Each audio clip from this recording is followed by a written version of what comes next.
Hey guys, my name is Alicia and welcome to my channel. So today I'm doing a pretty exciting video, and I love watching these kind of videos where we have basically a rundown of, what you've read over the year and where all these books stand. And so this is going to be my favorites of the year. It is actually not the end of the year when I'm filming this, so there is a small chance that I might read a couple books here and there that might trump one of these books, but at the point that I'm filming this, these are my favorite books of the year. So let's get into what those books were. So to start off, I want to give some stats of the books that I read, the amount, the genres, the author, races, things like that. I don't know, I feel like this is just a interesting thing to look back on at the end of the year to see, what kind of things you were into, what books you were reading, and who those books were by, things like that. So I do have my laptop here to read off what these are. So starting off with genres. So normally I definitely, going into this year, felt like I was a big fantasy reader, and I feel like I did a pretty good job of expanding my horizons this year and reading some other genres, and a lot of genres that I don't read a lot of books from. So to start off, I read one classic this year, 18 contemporaries, 35 fantasies, checks out, 11 historicals, 3 horrors, 2 magical realisms, 6 mystery books, 1 nonfiction book, 1 paranormal book, and 32 romance books, 8 sci-fi books, 15 thrillers, and 1 that I categorized as other, and I have no idea what that book was, but it was not one of these genres apparently. So looking at that, I definitely, like I said, 35 fantasy checks out. I'm actually surprised by the amount of historical books that I did read, because that was one genre that I really had no interest in starting this year, but I definitely feel like I read a lot of books that were really good, historical books, and I feel like I had kind of the wrong impression of what a historical book could be. So yeah, really happy with that. Another genre that I'm really happy with are the thrillers and mysteries, because I kind of go back and forth with those genres, but 15 thrillers I think is really good. Another thing that I like, I hadn't been reading many thrillers, if any at all, back at the start of the year, so I definitely got into the thriller mood I think halfway through the year, and I really stuck with it, and it's definitely pulled up to be one of my favorite genres these days. So yeah, really excited about that. So moving on to kind of author stats, I guess. So looking at author races, another thing that I wanted to do was read more books by people of color and more books by women. So let's see if I accomplish that. So from Black authors, I read 13 books. African, I read 1. Asians, I read 24. Indigenous people, I read 1. Latinx, I read 8. Middle Eastern, I read 3. Mixed, I read 3. And white, I read 81. So yeah, not my best attempt. I think 81 from white authors. I definitely wanted to pull it up with the other, people of color and things like that. But I think, 24 from Asian authors is pretty good. As I am South Asian, I do like to read books that are by South Asian authors and have like representation. So yeah, not too bad, but not great. And then looking at author gender. So I read 1 book by genderqueer author, 16 by male authors, and 117 by female authors. So yeah, definitely did well with the female author reading. I feel like I found a lot of times this year, I just either wasn't interested in books that were written by men, or no shade, but just I guess like they weren't writing things that I was interested in. And so a lot of the things I did end up reading were by women. So yeah, not mad about that.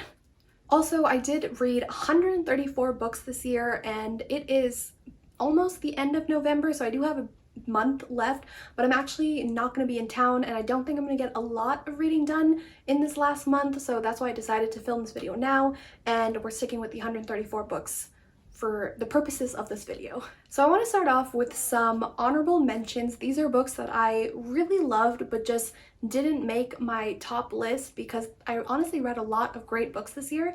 So I have 4 books that I want to mention now. So the first one was The Year of the Witching by Alexis Henderson. This was a book that I actually read in October, and it was a really pleasant surprise. I know this book was like, I knew it was going to be really atmospheric and a horror read, but I wasn't expecting how much I would love the atmosphere and the characters and the story, and it was just such a fun time. And it's a perfect book to read for like Halloween vibes and, you know, spooky season. So really impressed with this book, and I'm super excited about the sequel that was supposed to come out I think at the end of this year, but has been pushed to next year, but really looking forward to that. Next up is An Emotion of Great Delight by Tara Mafi. So this is her newest contemporary release that she released earlier this year, and this was just a really poignant and, you know, beautiful read. It is really kind of similar to her other contemporary book, Very Large Expanse of Sea, but it was also really different in its own ways, and I think it really, she just does such a great job of writing about a young Muslim woman's experience, like a young Muslim girl's experience, especially in America, and both of those books take place in or around 9/11, that period of time, and so like they really grapple with a lot of issues that Muslim people dealt with at that time, especially, you know, a girl wearing a hijab, and yeah, the struggles that she would go through. So yeah, this book was really emotional, as it's called a Emotion of Great Delight, but honestly this book makes you want to cry. So title is a bit misleading, but did really love this book. Then next up I have a romance book that was honestly one of my favorite romances of the year, and because I'm not a huge romance reader, I feel like it didn't make my top list, but that is The Love Hypothesis by Ali Hazelwood. And I read this recently, and I just had such a great time with it. I know that this book, especially towards the end of the year, has gotten so much hype, and it's very well deserving of it. It is, if you're just looking for a fun, exciting, fast romance read, this was so good. It really had some great, you know, romance tropes. It had some great characters. It had, you know, fake dating. It had grumpy sunshine vibes, and honestly all the things that I love in a romance book. This did it so well, and I highly recommend this book to anyone looking for like a really fun, exciting romance read. So now these are going to be the top 15 books that I read in 2021. It was really difficult for me to make this number, you know, my top 15, because again, I read so many great books, but I think these were just really standout books that I loved and kind of have stuck with me throughout the year. So without further ado, these are my top 15. So to start us off, I have a book that I read actually recently, and I had been wanting to read it for a while, but I finally got around to it, and that is Anxious People by Fredrik Backman. So this is the first Fredrik Backman book that I did read, and I'm so happy I read it. I was kind of putting it off in a way just because it wasn't like super intriguing just based on the plot, but having read this book and just fallen in love with Fredrik Backman's writing style and the way that he writes like really emotional and vulnerable characters and stories, but in this really kind of witty and humorous way, just made the like reading experience so much fun and so interesting. And yeah, I loved everything about this book. 5 stars. I also like tabbed a lot in it, and like it has a lot of quotable kind of moments and things like that. And yeah, it also had a bit of a mystery in this book, which I wasn't expecting. So yeah, absolutely love this book and highly recommend this book. Then next up, I have The Four Winds by KRISTIN Hannah. So this is actually also the first KRISTIN Hannah book that I've read. I haven't read The Nightingale yet, and I really want to. But this book is set in the Great Depression, and it kind of takes place with this really, I don't want to, like, she is a bit of a weaker character. She's a woman who has kind of been dealt the wrong hand all her life, and she has never really been respected or given the chance to have her own voice. And so as she goes through the Great Depression and becomes a wife and a mother, and really becomes the like responsible for her family, it truly, this book showed the strength and the, you know, courage of a woman, and what it means to be a woman, what it means to like take care of your family, and you know, just do all of the things that women do on a daily basis. And set in the time period that this was set in was really emotional to read about, and also made me really interested in learning more about the Great Depression and like the Dust Bowl and all of those things that happened in that time period. So yeah, Kristin Hannah's writing is absolutely amazing. I'm sure a lot of people have read her books and agree with that statement, but yeah, this was definitely a highlight of the year. So next up, I have a bit of a surprise book for myself at least, and that was Black Sun by Rebecca Roanhorse. So I say surprise only because I like really wasn't expecting anything when I started reading this book. I hadn't really heard a lot of hype around it or a lot of people talking about it, so I just picked it up on a whim kind of, and I just absolutely fell in love with this world and this fantasy world that the author built. This is a adult fantasy, and it's kind of incorporating the I think it's like the pre-Columbian world and era and stuff like that, and that was just something that I have never read a book from before, so it was really interesting to get kind of this world and this like lore and fantasy and magical system. And then all of these characters that Rebecca Roanhorse wrote are so diverse and unique. And another thing that I really haven't read a lot about, because we have a bisexual main lead, and then we have main lead, I'm saying as if this is a TV show. We have like a bisexual main character, and then we have a character who is I think they are like either transgender or genderqueer, but yeah, that, and then we have a character who is has a disability, and just so many diverse characters that you really don't read about, and you really don't read a lot about in fantasy books. So I thought that was really interesting and just made this book so amazing. There's also like a really nice romance in this book, and the actual plot of this book was so captivating and interesting and really kept you hooked throughout. So really love that. Then next up, I have a book that I'm actually surprised isn't as popular as it could be. I absolutely love this book, but I feel like not a lot of other people love it, but that is An Absolutely Remarkable Thing by Hank Green. So I read this pretty early on in the year, I think in like March or April, and I absolutely loved it. And later in the year, I've actually seen a few more people kind of talking about it and reading it and not liking it as much, and I can understand, you know, their reasons and why it's maybe not everybody's favorite book. So I can understand if people, you know, don't necessarily like the writing style. Also, I mean, just let alone whether it's adult or YA, the actual writing style is a little hard to get used to. It is told in first person, but our main character is a bit over the top, I would say. So yeah, that took a little while to get used to. Also, Hank Green is like not afraid of using capital letters and exclamation and like things like that. Like he very much wants you to feel what these characters are feeling through like literally the words that he's writing. So yeah, that took a while to get used to, but in terms of the actual story, I really love this. This was sort of like a first context story, but also dealing with things like celebrity culture and like fan culture and suddenly becoming like going viral and things like that. So I just thought it was really unique and interesting spin on a typical sort of sci-fi story. So yeah, I really enjoyed it. The next up, I have a book that is so deserving of all praise that it's getting, and that is Ace of Spades by Farida Abike Iyamidi. So this is a YA thriller mystery book, and I think what makes this book so great is the fact that we have two black main characters, and they are the sole focal point of the book. And again, I think in like books like or genres like thrillers and things like that, it's, you know, it's pretty rare that you get, you know, people of color as the main characters and like what the story is revolving around. So I love that.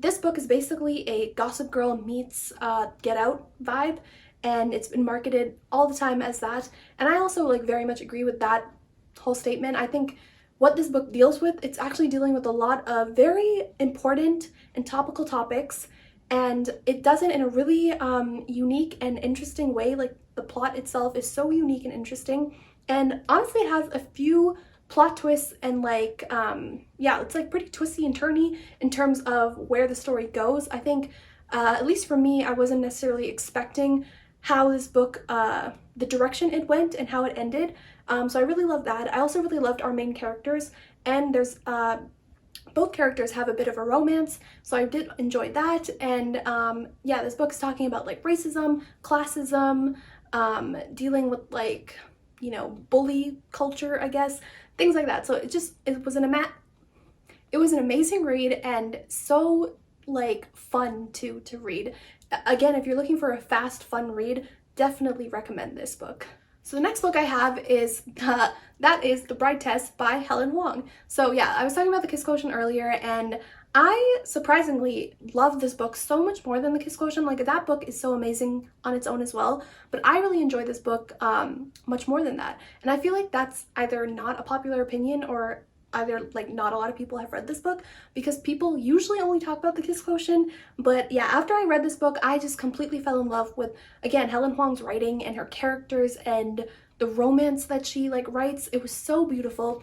And these two characters, I think, like, again, I love the characters from the Kiss Quotient, but these two characters were so precious and so sweet and so like made for each other. Like, I just absolutely love this book, and I think if you haven't read it, you're doing yourself a disservice. You need to read this book as soon as possible. So next up, I have surprisingly another romance, and that is 7 Days in June by Tia Williams. So this book is another book that came with like, was really surprising to like, that I fell so in love with it. And I actually read this in June to be, you know, with the title. And at that time, I feel like not a lot of people had read this book, but now looking back, I think it's gotten a lot of hype and praise, and it's pretty popular, so I'm really happy to see that. But I think this book was so sweet and so heartwarming, but also so sexy and fun, and you know, the romance between the characters was so great. So I loved everything about this book, and I also think this is a debut book by this author, so in terms of that, like, also absolutely amazing. This book also having two Black main characters was so great to see, and I loved the dynamic. This is a bit of a second chance romance, because our two main characters had I think like 7 Days in June back when they were in high school, and have now, I think it's been like 10-20 years later, and they haven't spoken to each other until now, and all these things have happened. One of them has a kid, and yeah, they're just in a really different place in their life, but they start, I guess, end up having this romance, and it was just so beautiful to read about. And yeah, I just think back on this book, it was such great memories, and it's definitely going to be a book that I reread often. The next book that I have is just an absolutely heartwarming, amazing, beautiful book, and that was The Stationery Shop, and I'm forgetting the author's name, but I'm gonna have the picture up, so this is the book. I did not have this book on my radar at all. I'm pretty sure I was watching somebody on booktube who kind of mentioned this book, and I was like, that sounds interesting, let me read it. And I just absolutely loved everything about this book.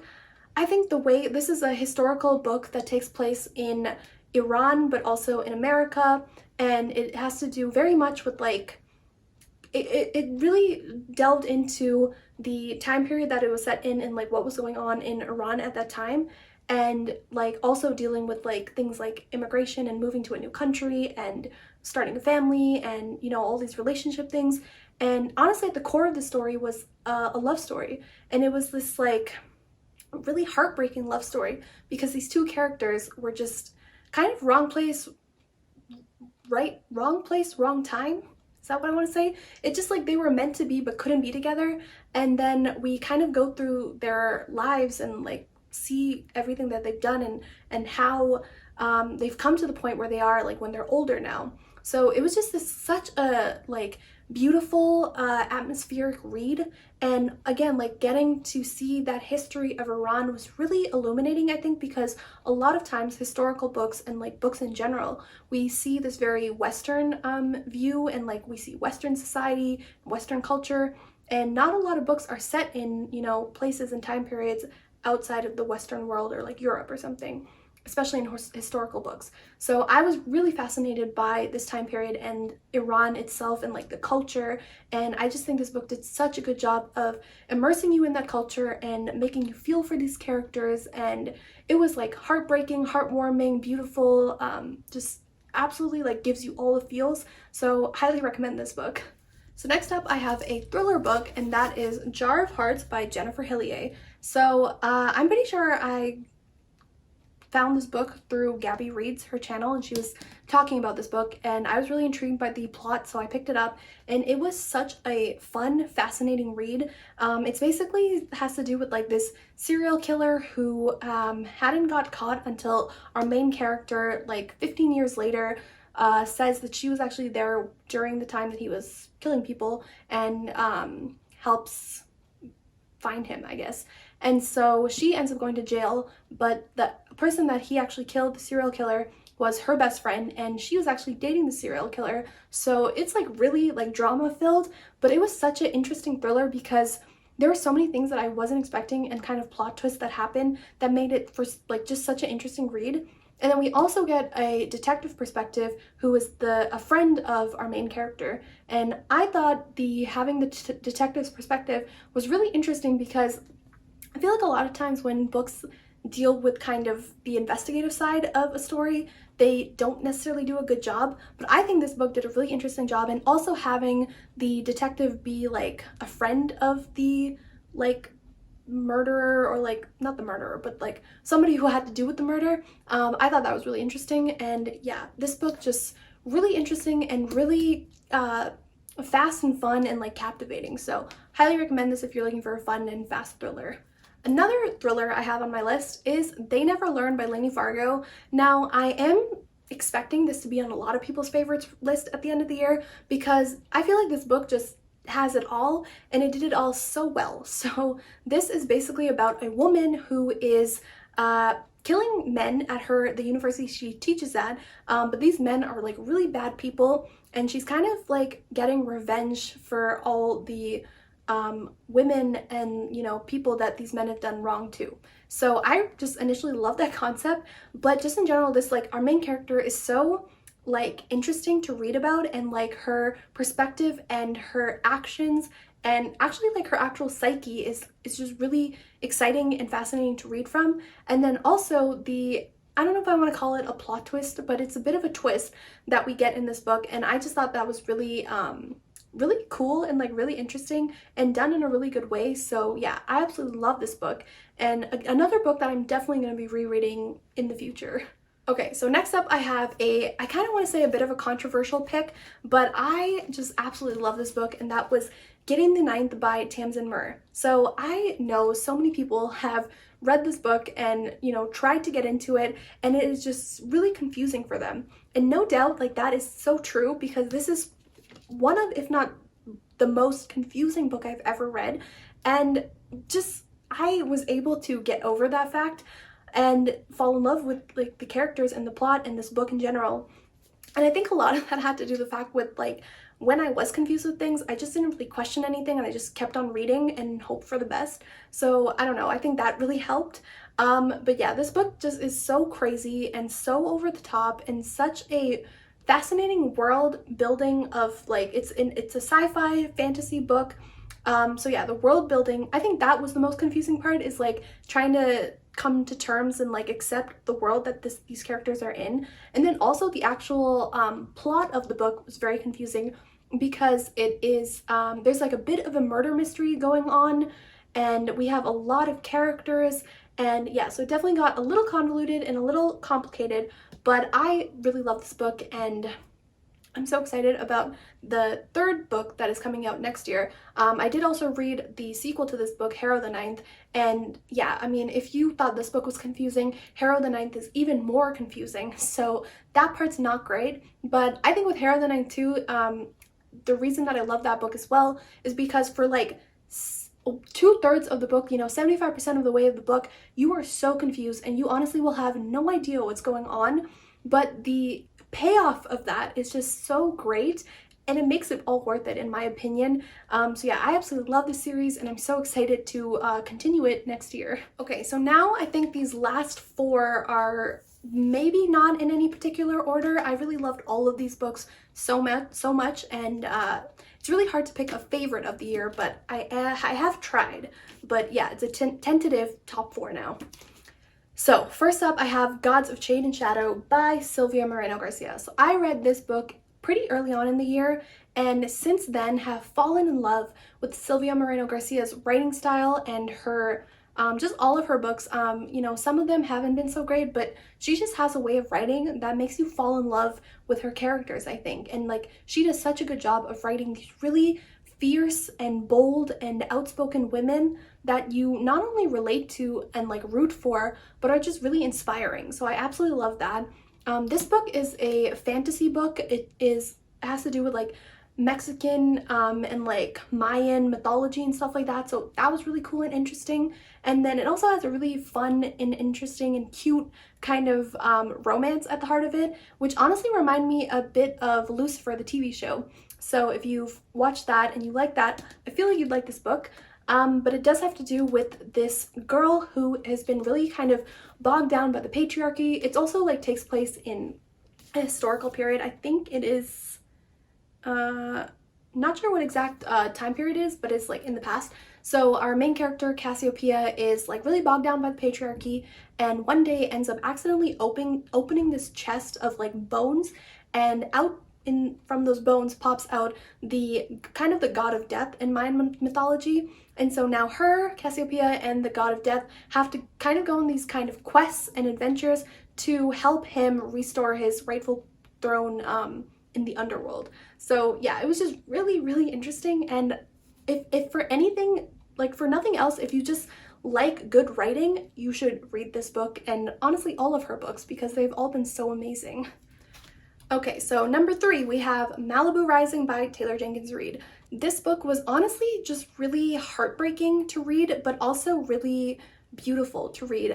This is basically, if you've read The Seven Husbands of Evelyn Hugo, it's a husband from that book. It's his kid's story. So we have 4 siblings, and they're all like really different and at really different places in their lives, and seeing kind of that sibling dynamic, but also seeing these children be like the children of this really famous guy who is a very much like this absent father, and seeing them have to like grow up without a father and in these like kind of difficult circumstances, and just seeing how like they've all their personalities and how they've all dealt with their situations was just really great to read about. And then again, obviously with Taylor Jenkins Reid, you know she's going to write some absolutely amazing characters, and she does not fail with that.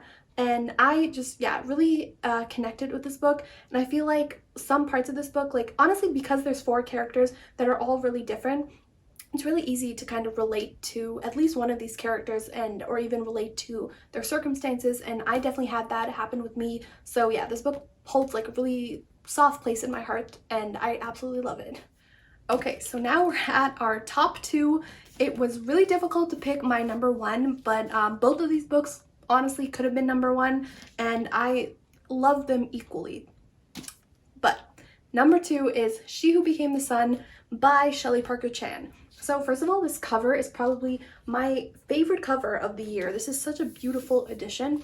This is basically a historical fantasy book that takes place during the Ming Dynasty in China, and it's a kind of this gender bent idea of like this Ming Dynasty emperor and his rise to power, but instead of he being he, Shelley Parker Chan made that person into a woman in this book. And I, first of all, just love that concept. I think, you know, our history in general is very much male dominant and follows this like patriarchy and everything. So having a book like this just really turning history on its head was so interesting and so captivating to read about. And then also just having the characters that she wrote about, because there's sort of 2 main characters, maybe 3 if you want to count one of the other characters, but both of the main characters, one of them who is the girl who in like our real history was a guy, she actually pretends to be a guy throughout the book because she really just wants to follow her brother's destiny, because she was told that she really won't amount to anything, but her brother will be this amazing thing. But her brother ends up dying really early on in the book, and so she kind of takes on his identity and pretends to be him. And throughout that experience of like pretending to be a boy and having to hide her femininity and things like that, we see her really grappling with her gender identity and her sexuality and things like that. And our other main character is actually an Enoch. And so back in like historical times, throughout history actually, there were these people that were taken by like usually royal families and things like that, and they cut off these males' genitalia. And that obviously is so wrong and disgusting on its own, but when like reading about this character and actually seeing him struggle again with his gender identity, but also like he has very feminine features, And then he knowing, and like actually all of this society knowing that he, you know, doesn't have that male genitalia, really made him kind of hate his feminine features and hate women in a way. And I just thought that was so interesting to read about, because we are really seeing these really unique perspectives, and again, characters that I have not really ever read about. So I absolutely love that.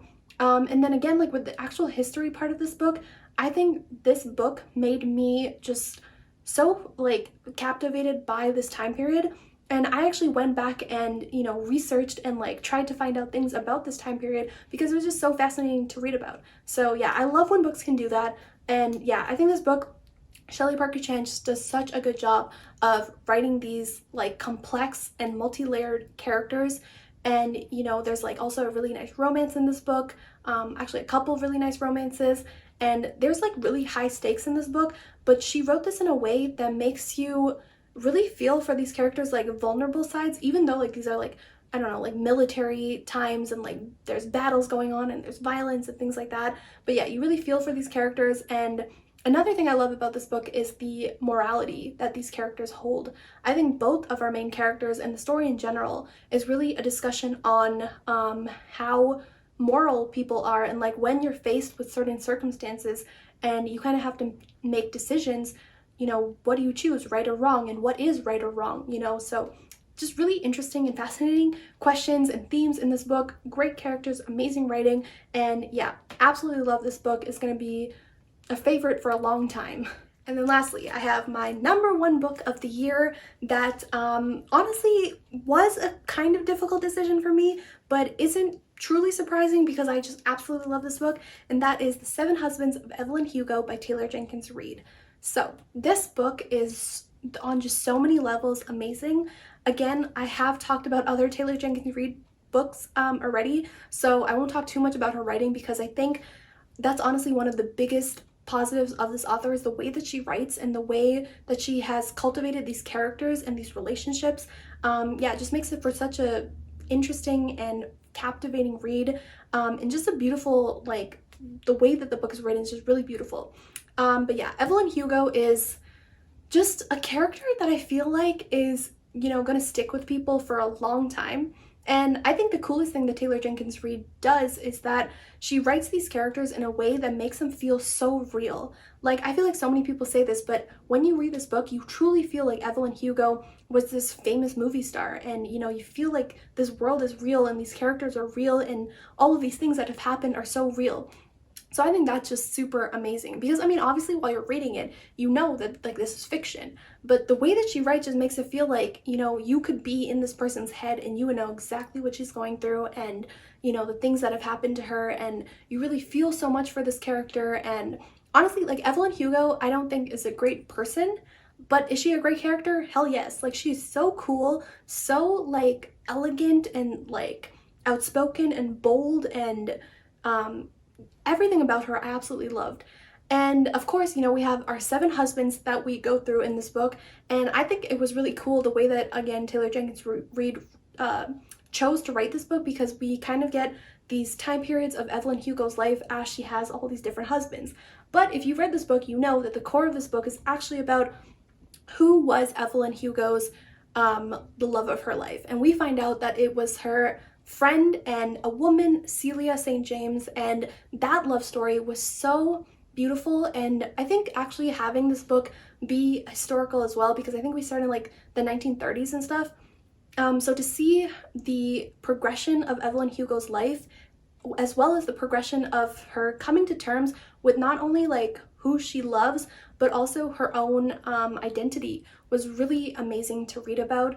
And yeah, there's a bit of like some kind of exciting things that happen near the end of the book. There's a bit of like, I wouldn't say a twist, but something that we find out, which I think was really a fun part of the book. And I could just gush about this book forever. I think if you haven't read this book, you're literally living under a rock, because this book is absolutely amazing and you need to read it. And nothing else to say, but this book is so good.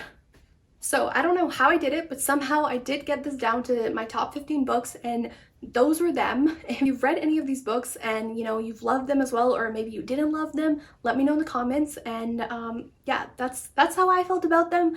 And if I honestly like recommend all of these books if you haven't read them. So yeah, I honestly can't believe that we're actually getting so close to 2022 this year, and like 2020 has felt like a lifetime, honestly. But I feel like, you know, around the world things are getting better and things are looking up, so I'm super excited about 2022, and I'm really excited about what I will hopefully be reading next year. But thanks guys for watching this video, and I will see you next time.